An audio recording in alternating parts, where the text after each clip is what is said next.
Господин Джафериев, ве молам, колешке, без нервоза, вероятно е точно ова, чим колегата Антонио го каже, јас не се сумневам. Ајде да почнеме со бројки, пошто гледам неколку пратеници се обидуваат со бројки нешто да манипулираат. Инвестиции во основни средства, во индустријата. Знаете што се основни средства, веројатно не треба да објаснувам. Така, тоа е што произведува. Генерале, вие за други работи знаете, доста. Инвестиции во основни средства, ќе ви споредам податоци 2017 со 2018. Падот е 6,3%. Значи, во 2018 година за 6,3% е падната сумата на пари инвестирани во основни средства во фабриките. Јавни инвестиции во Република Македонија, падот е 16,9%. Од 496 милиони, паднато е на 412 милиони. Понатакај, вкупно приватни инвестиции во милиони евра од 1,764 милиони, односно милиарда 764 милиони, паднато е на милиарда 705 милиони или падот е 3,3%. Домашни инвестиции, падот е 31,1%. Од милиарда 583 милиони на милиарда 91 милион. Јас зборам за реалната економија, не зборувам за сите ваши балдази, синови, ќерки, снаи, јатарви, што си ги вработивте во администрација. Јас зборам за реална економија. Сега, за бројот на вработувањето. За бројот на вработувањето. Податоци ноември 2018, споредба со ноември 2019, пак во реалната економија. Нема да зборам о државната администрација, која што да не спомнувам повеќе. Вака се. Во реалната економија, во индустријата во Република Македонија, почитувани колеги, ноември 2019 со ноември 2018 година падот на вработувањето е 2,8%. Од кој? Почитувани колеги, во рударството, сега по гранки, падот на вработувањето само за една година последната е 2,9%. Во преработувачката индустрија падот е 2,9%. Во индустријата за снабдување со електрична енергија падот е 1%. Во индустријата за производство на енергија падот е 2,6%, ама гледам вчера имало конкурс за советници во кабинетот на директорот на ЕЛЕМ и за советници за меѓународни односи во ЕЛЕМ, ќе надополните. Но, во реалната економија која што создава интермедиарни производи, падот е 3,7% за само една година.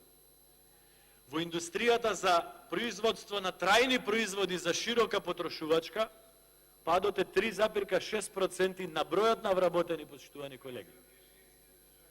Сега, падот пак во индустријата за производство на нетрајни производи за широка потрошувачка е 4,7%.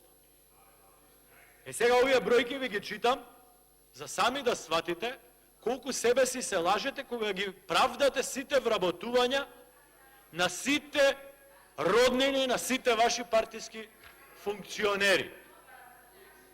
Значи, до 7 колено вработивте во администрација, со среќа нека им ја на луѓето. Со среќа нека им ја на луѓето, на никого лошо не му посакува. Ама бар срам да имате да не испаѓате тука да се фалите дека е зголемен бројот на вработени. Бар тоа.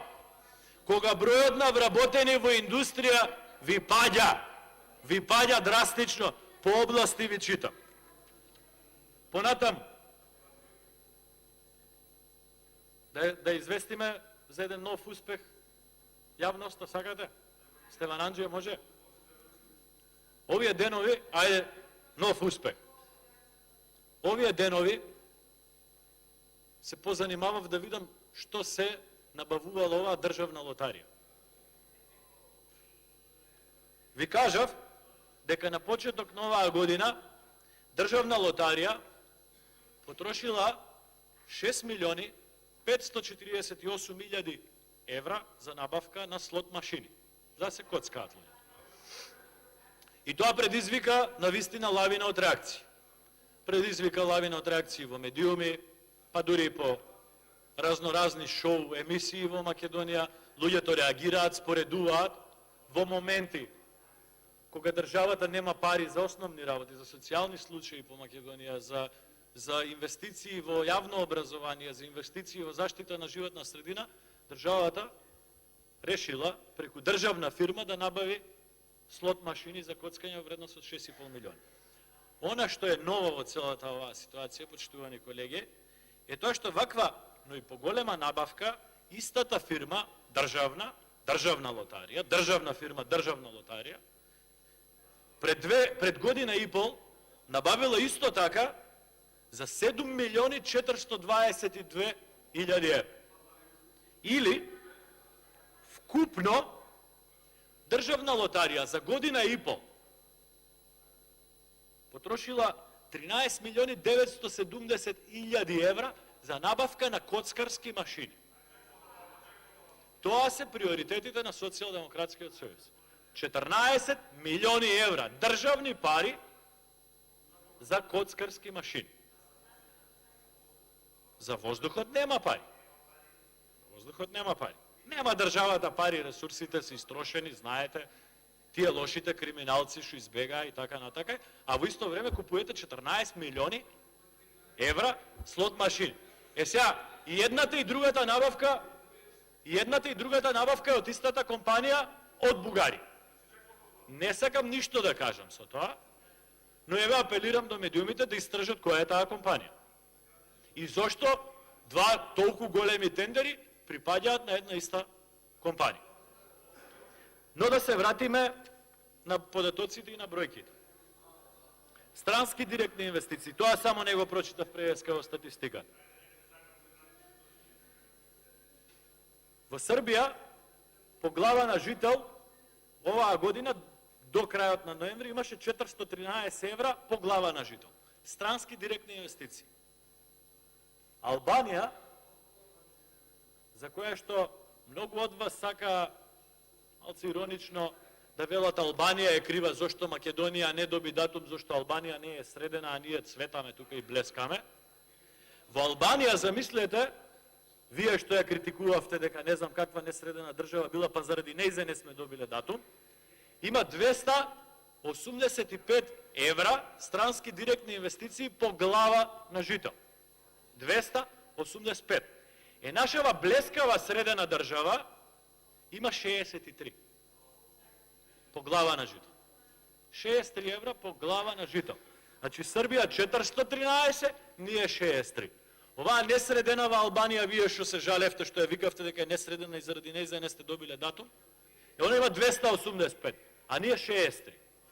Тоа е се околу бројките кои што треба да кажете. На крај на криштата, иселувањето, да, е традиција на овие подрачја, на Балканот генерално, и тука нема спор. Секогаш имало и секогаш ќе има иселување, некогаш стимулирано, некогаш дестимулирано, некогаш подпомогнато, некогаш одмогнато, некогаш свесно, некогаш несвесно, некогаш точно, некогаш неточно. Имало секогаш. Она што е жално сега е дека вие несвесно го подпомагате. И жал ми е што е несвесно, заради тоа што ако е свесно ќе се исправите. Вие уште живеете во свет со розови наочари. Има точни статистики, почитувани колеги. Статистиките вака велат. За Европска Унија. Ова е најточен репер. Европска Унија во периодот на владење на претходната влада годишно во просек издавала 21.000 оние дозволи за трајно населување. Permanent permission. 21.900 такви. За во 2017 година, првата година кога вие сте на власт, се зголеми бројот на 27.337, 2018 година тој број да се зголеми на 33.337. Значи за 12.000 во 2 години е зголемен бројот на издадени дозволи за трајно населување во Европската Унија. Тие се конкретни бројки, тие се податоци. Јас Пак ќе речем уште еднаш да не ме сватите погрешно. На никој од вашите роднини и од роднините на сите министри на СДСМ, сите председатели на општински организации, градоначалници, на никога не му посакувам ништо лошо. Напротив, со среќа нека им ја на сите. Ама бар да ви е срам кога се фалите дека бројот на вработени... Благодарам.